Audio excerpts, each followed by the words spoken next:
আসসালামু আলাইকুম। এই গরমে পেট ঠান্ডা রাখতে চাইলে বানিয়ে নিন পেঁপের পুডিং। পুষ্টিগুণে ভরপুর ঠান্ডা খাবার পেঁপে। এখানে একটা মাঝারি সাইজের পেঁপে নিয়েছি, একেবারে পাকা পেঁপে। টুকরো টুকরো করে কেটে নিয়েছি। ব্লেন্ডারে ব্লেন্ড করে নেব।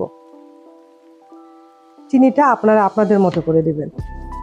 চিনি দিয়েছি আধা কাপ পরিমাণ, আর বাটিটা ধুয়ে একটু পানি দিয়েছি। বেশি পানি দেওয়া যাবে না, পেঁপে এমনিতে গাঢ় হয়ে থাকে। ছাঁকনি দিয়ে ছেঁকে নিব।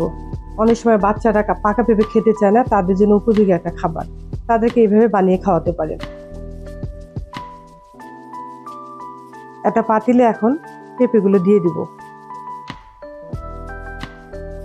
আর দিব আগার আগার পাউডার। অবশ্যই ভালো ব্র্যান্ডের একটা আগার আগার হতে হবে। 2 চা চামচ দিব। মিশিয়ে নেব খুব ভালো করে। আর জাল করব 4 হতে 5 মিনিট। আইসক্রিমের একটা পট নিয়েছি, ঠান্ডা হতে দিব। এখন করব দুধ। ইতিমধ্যে যারা আমার ভিডিওটি শেয়ার করেছেন তাদেরকে অসংখ্য ধন্যবাদ। আর দুধে দিয়েছি আমি পাউডার দুধ ও চিনি স্বাদ মতো, একটু ভ্যানিলা এসেন্স, তাহলে স্বাদটা চেঞ্জ আসবে, খেতে ভালো লাগবে। আর দুধে একটু আগার আগার পাউডার মিশিয়ে নেব, 2 চা চামচ। আমার ছোট ছেলে খুবই পছন্দ এই পুডিংটা। পাকা পেঁপে খুব একটা খেতে চায় না, কিন্তু পুডিং হলে আর কথাই নেই। দুধটা আমি করেছি 3 হতে 4 মিনিট।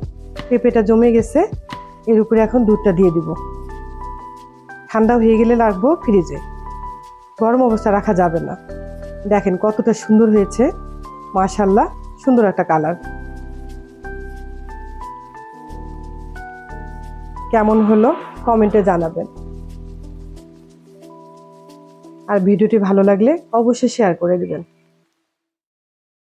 ভালো থাকবেন, সুস্থ থাকবেন। আল্লাহ হাফেজ।